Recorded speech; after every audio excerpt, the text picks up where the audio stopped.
I'm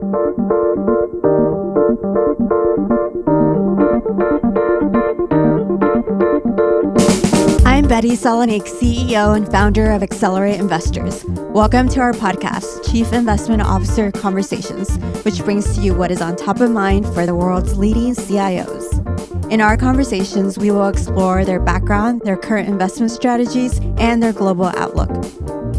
Welcome to part 2 of my interview with Scott Pittman, Chief Investment Officer of the $2 billion endowment for Mount Sinai, the largest hospital system in New York City.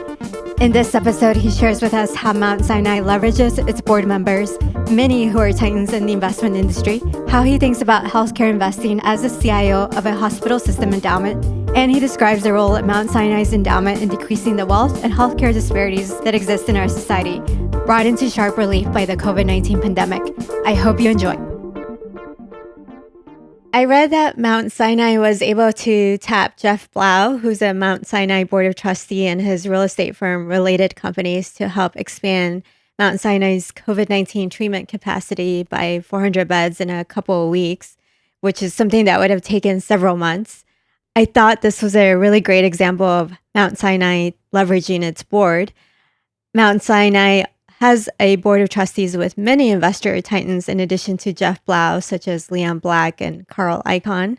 How does the endowment leverage these individuals' expertise? Mount Sinai is lucky to have a very strong and capable board. The board members have been very engaged with the institution and supporting it in ways that typically board members do not have to get involved. And COVID is a perfect example of that, where we had many board members, take their individual talents and resources and use those in a way to support Sinai. Whether that is from the chairman of the board, working diligently, literally. In fact, there was an article about this that came out with how we Sinai were able to get some of the PPE equipment from China back to the U.S. to help support our frontline workers. And that was made possible through the work of one of our board chairmen. And other individuals, other board members who have used resources to provide food, lodging, to help coordinate daycare, childcare facilities for employees. All these things, help kind of piece together a support net for the employees of Mount Sinai, and ultimately, obviously, directly impact the community and help the patients, because by providing again for the frontline workers so they can continue in their job, so that their personal lives needs are being met. That is, helping them then to serve the community. So yes, going back to, you bringing up Jeff, Jeff is, thankfully, one of many, that have, really been helpful during this time. And I think those are really amazing examples. I am curious though, how do you leverage them for their investment expertise? So, so this goes back to one of the earlier things when we were talking about, what brought me to Sinai. It's always, it can be two sides. When you have someone who's very successful and very knowledgeable, that can be extremely helpful. But usually with knowledge and success also, comes opinions, and sometimes those opinions can be strong. So, there's pros and cons in this, but, I think for Sinai, I have really, going back to the word, thankfully lucky. Again, the board members and specifically the investment committee that I've worked with since I've been here, the ego levels are low and the expertise is high. The willingness to provide input as called upon is there, and it's been a good situation where it's been a true partnership between the investment office and the board, the investment office and the investment committee. Because one of the big benefits of having a board like Mount Sinai has is the individuals, their networks, and their resources. And if you're not leveraging that, and if you're not, using that as part of, your resource, you're kind of missing out. So yes, there's a strong conflict of interest policy in place. So there's nothing tied to the investment office where there's an issue of conflict with board members or, board family members. And so that helps keep a line in place, which supports the broader partnership of, the board being supportive of Sinai and more specifically the investment office, and the investment office being able to leverage those resources. So the investment committee does provide obviously feedback as they would and they should, but even outside of the investment committee, there are individuals, and you brought up Jeff's name, for example. Certainly, Jeff knows a few things about real estate. So, when we've had some questions around real estate or, wanted to gain perspectives, I've had conversations with Jeff. And so, being able to reach out to individuals with specific expertise has been helpful. Great. And I'm curious, does it preclude you from, say, investing in Apollo and their funds? It does. So we do not hold investments in the firms where we have board members that are directly tied. How does the endowment think of investing in healthcare-focused funds, given that it is the endowment of a hospital system? That's a good question. So it was something we talked about for a long time, and it's not as if the conversation still doesn't occur, but I'd say we came to a realization that healthcare really is a compelling opportunity set, broadly speaking. And there are areas within healthcare that are extremely compelling, and areas that, we believe the value add and the returns, especially for the risk being taken, make a lot of sense. So yes, we do invest in healthcare, and, even more specifically, we invest in areas of life sciences and biotech. Adding to that, I think it is also helpful for an institution to realize where it has an edge. It's, there are a lot of smart people, investing, and you're not going to have an edge in everything. And if you look at, the West Coast, for example, the endowments out there, especially in the late 90s and, the buildup of the venture community, they're right there on the doorstep of, the growth of the venture industry in the early days. And many of those entrepreneurs were graduates of their own schools. So, there was an edge there in, being able to, have that relationship, to have that understanding, to have the touch point of, someone being a graduate of the institution. And that was an edge that was presented to them. I think in our case, hopefully we have a culture and an environment that certainly understands the importance of healthcare and recognizes, the value it brings and has an expertise within that. So I think our office, can take advantage of that. And one of the edges we can have is within healthcare. So yes, we do invest in healthcare. We do invest, more specifically in areas of biotech and life sciences, which I think still remain obviously very compelling today. And we have been investing in that direction for a while now. And I know Mount Sinai also has a venture arm.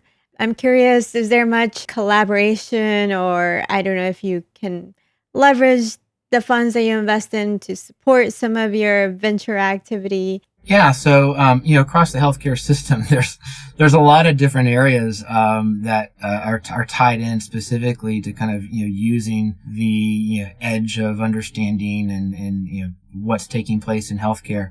One of those areas, is trying to figure out what are touch points with the institution, whether that be, contracts that the system signs, whether that be medical research that's taking place, whether that is outside parties looking to partner with Mount Sinai in various initiatives. And so, yes, there is a piece of Mount Sinai that is focused on what I'd say are kind of the things that touch the institution and how Sinai can, potentially integrate a relationship there in a way that is going to be more impactful. There's also an area within Mount Sinai that is focused on, more specifically the medical research and, taking and working with the physicians to, hopefully bring this research through, commercialize it, and, to bring this more into the community. And so, there's the kind of investment office effort of trying to make sure we're generating the best returns for the risk we're given for the strategic needs and for the endowment purposes. There's the function of trying to figure out how Sinai can partner with external parties in a way that can be more impactful. And then there's a piece of Sinai working to commercialize and to improve upon the medical research within Mount Sinai.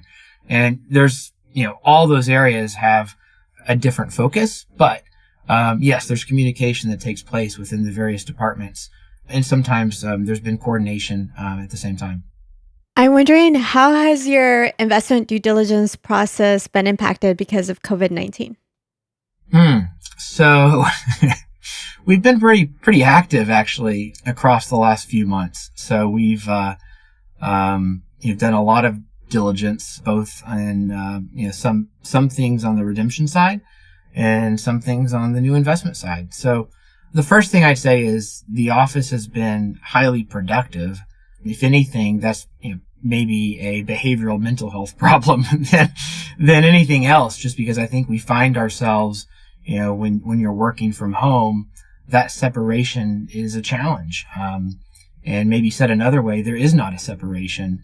Or if your personality is one where you can tend to be a little bit more of a workaholic, finding that way to really turn off the light and step away is a hard thing to do. It's easier to do that when you're commuting in and out of the city and going into the office. Even if you jump back on the computer at 10 o'clock at night to catch up and do some work, at least there's these periods of time that are transition periods, and the working from home doesn't really have that. So from a due diligence perspective, we've not been impacted, I guess is one thing to say. We've been very active. We've been very productive. I think the question behind that is, how will we be impacted longer term, both from, these emerging managers and new opportunities, because that does, I'll get to a comment actually along those lines in a second, because I do think that makes it harder for certain managers, in this current environment. And then more specifically, longer term, the question of, how do you keep the sharpness to the team culture? How do you make sure that everyone personally is doing well? And you can do things over Zoom. You can individually catch up with people. I mean, all those things they go a long ways in helping to address these questions. But would I much rather be in the office with the team, with all the informal interaction that takes place?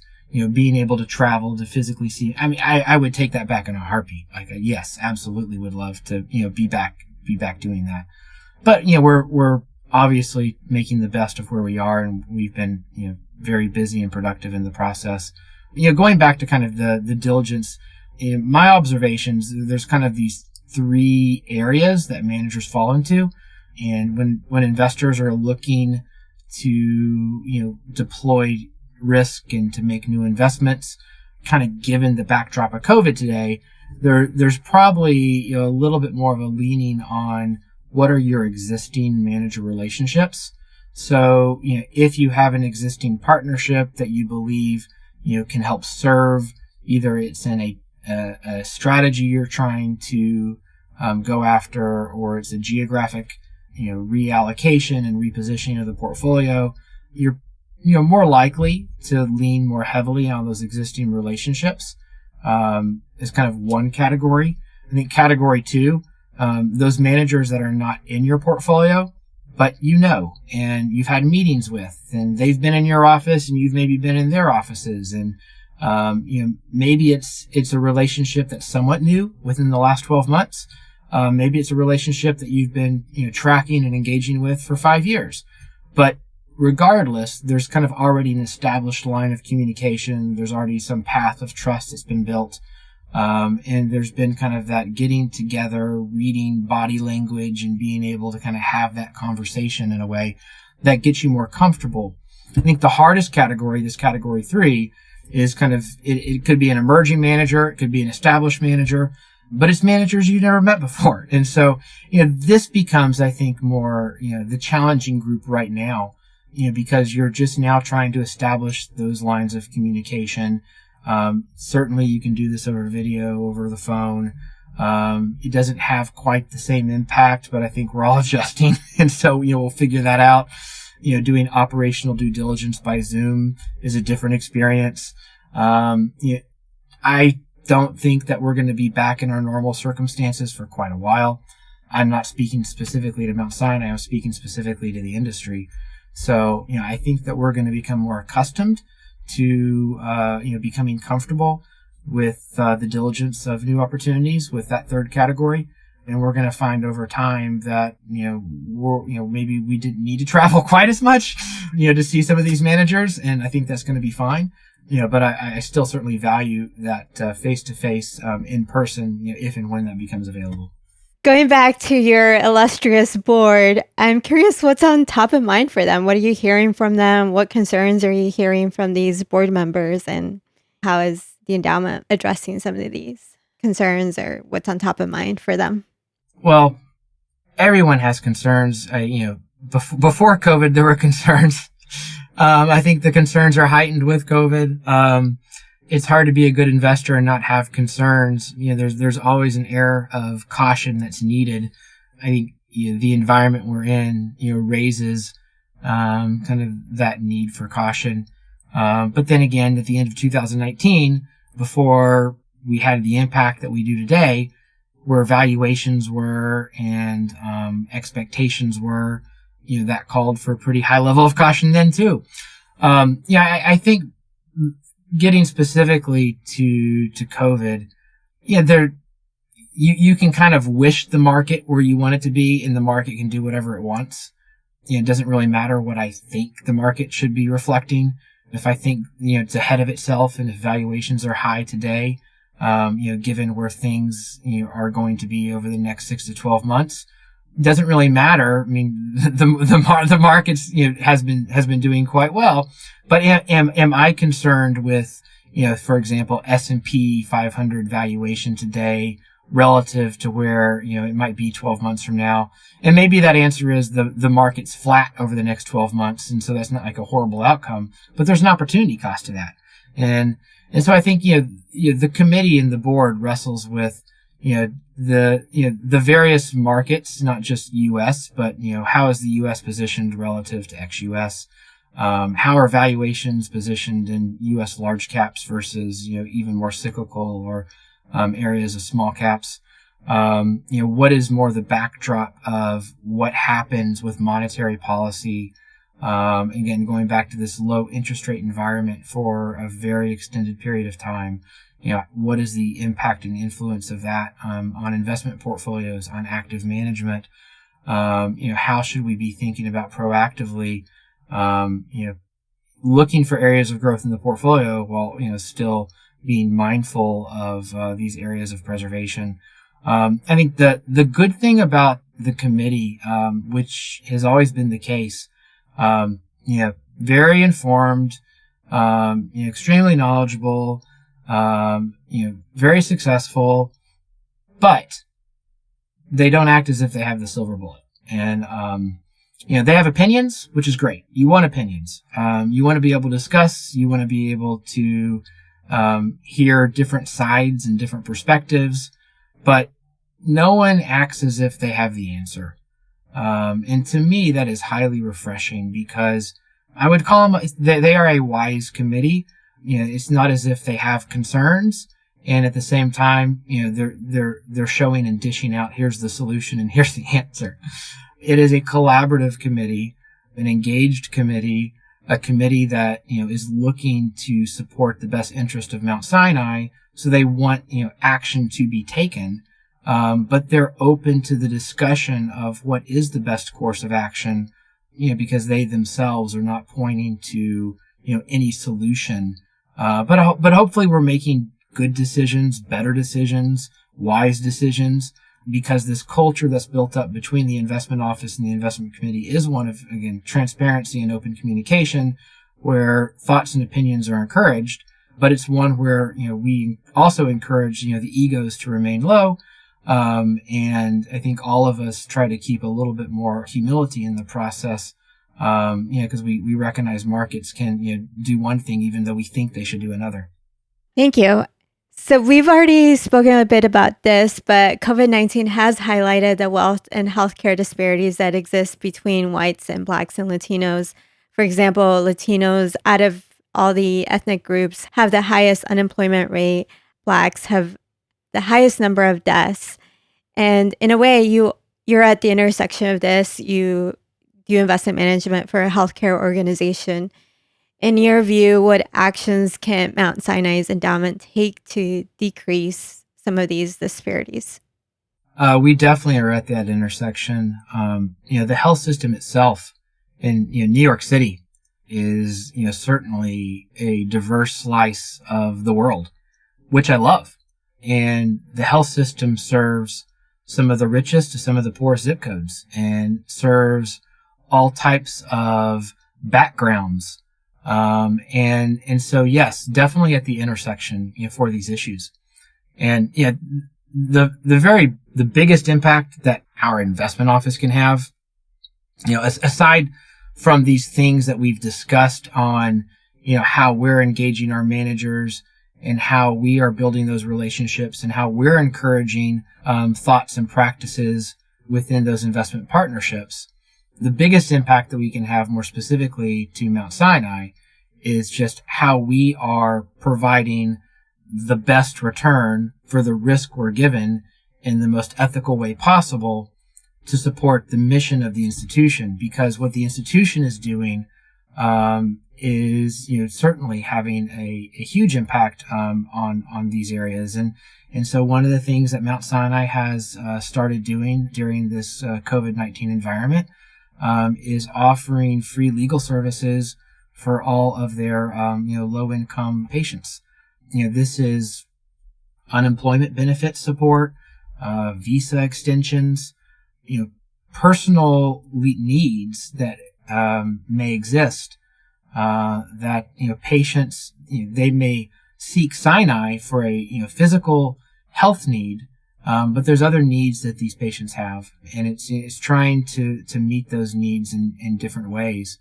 Even getting back to what the board has done to support the employees and, providing and supporting childcare services to lodging, to food, and to provide resources in a way, that helps the frontline workers better meet the needs, of the patient community. And then, we also just announced a new executive vice president for diversity and inclusion at Mount Sinai. Sinai, thankfully, I'm proud to say, for the last couple of years, Forbes has noted that Mount Sinai has been in the top 20 employers for diversity and inclusion. And so this is something that is very much ingrained into the DNA of the institution. It's very important to senior leadership. And looking for ways both to support the employees that support the patients that have the needs, and do so not just from the healthcare side, but in other ways. And our investment office, as the backdrop to this, is hopefully providing returns in this way to kind of further and support those efforts. While at the same time, we're trying to, even within our own partnerships, have those conversations. Great, thank you. And now moving on to a few personal questions. What is a book you would recommend to our listeners? One that I read about a year ago, but that has kind of stayed in my mind, which maybe is a good thing. If a book stays in your mind for at least a year, then it has an impact. It's interesting. AI Superpowers. And it's not as if in reading the book that I personally agreed with everything I read in the book. I didn't. But I did find that there were a lot of things that were insightful. I found that the book provided a balanced perspective. And I think the book really wrestles with one of the more important questions ahead of us. And that is kind of this race within technology, and specifically the tension between the U.S. and China, and how even that tension aside, big data and applications of AI are impacting businesses, are impacting employment, and frankly, further inequality. I think there's a lot of layers and perspectives in this book.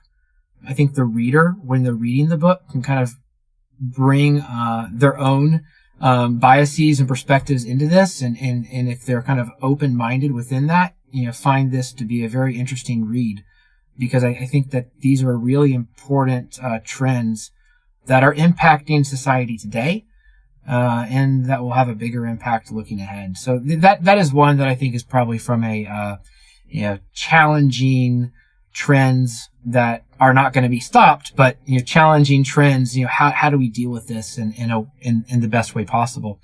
From just a non-financial enjoy reading, I like historical fiction.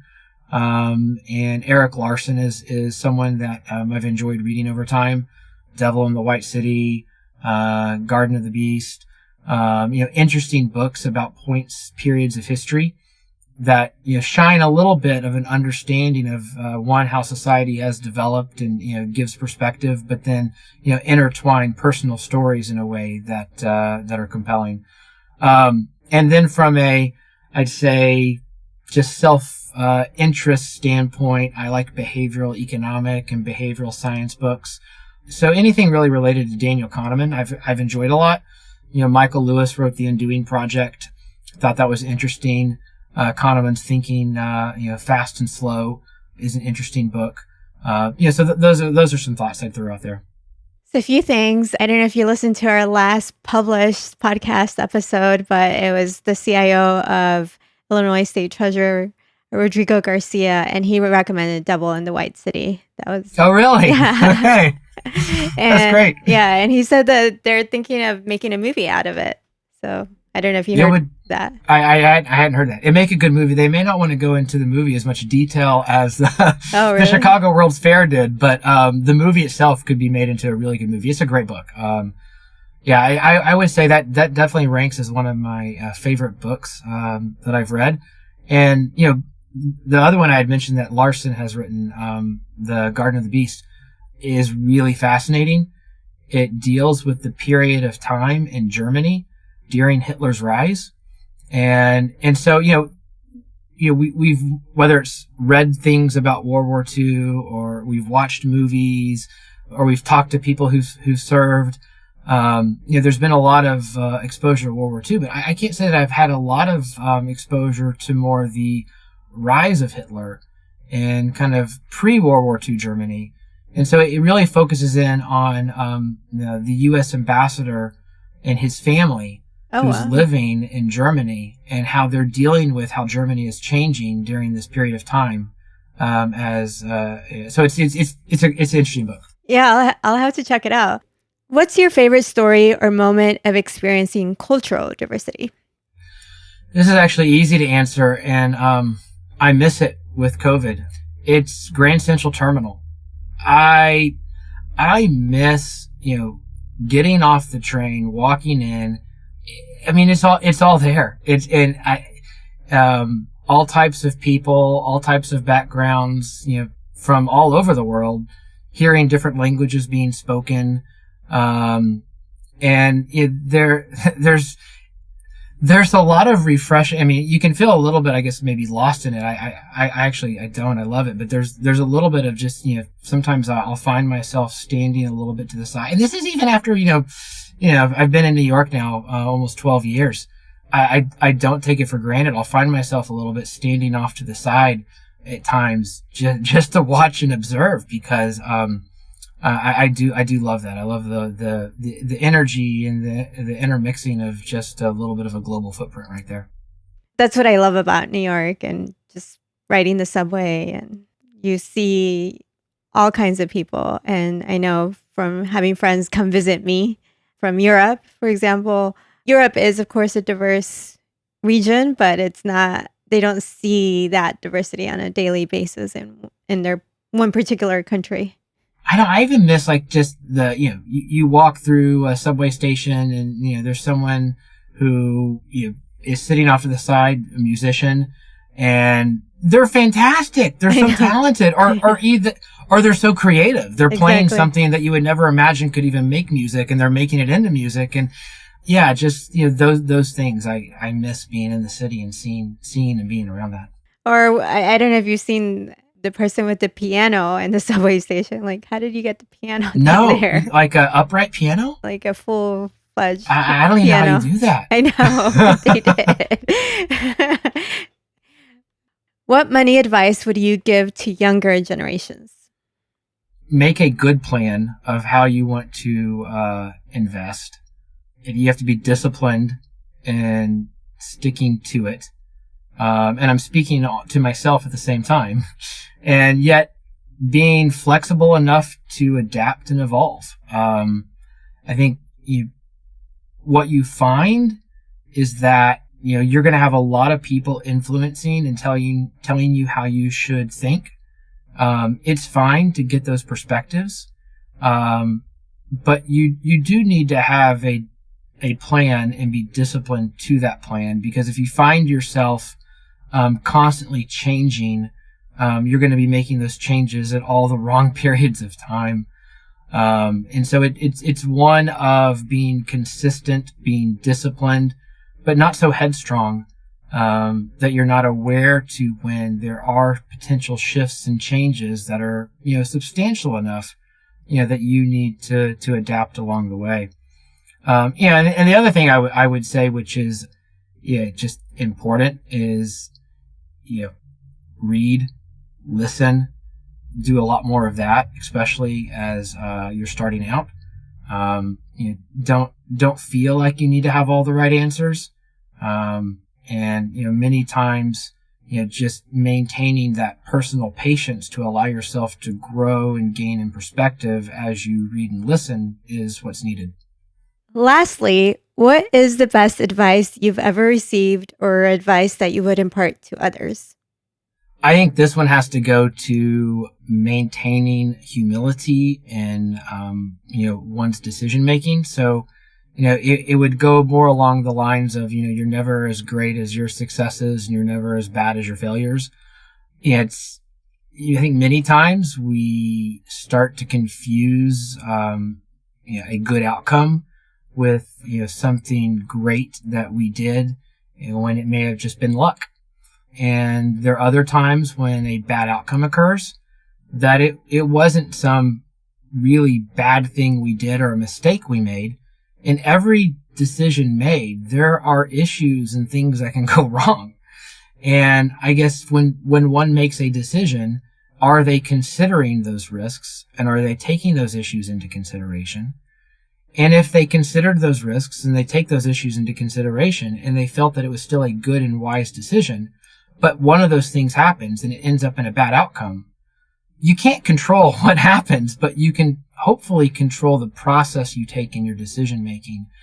And so not giving yourself as much credit when things go right because other people were involved and there was probably some form of luck, and not necessarily thinking that you're a complete failure when things go wrong because there was probably some aspect of that that was uncontrollable and it was an issue that was thought about, but it just happened, is important in kind of maintaining, I think, this balance in one's perspective, humility in decision making, and an awareness to how others are influencing outcomes, and it's not just you. Thank you for that advice. And thank you so much for your time today. We really appreciate you sharing your insights with us. And we look forward to having you and your team participate in future Accelerate Investors programs and events. Thank you. Appreciate you having me. I'm Betty Salonik, founder and CEO of Accelerate Investors, and you've been listening to CIO Conversations. You can follow Accelerate Investors on LinkedIn, Twitter, and Instagram. If you haven't yet, go to Apple Podcasts and subscribe, rate, and review this podcast. Thank you for listening.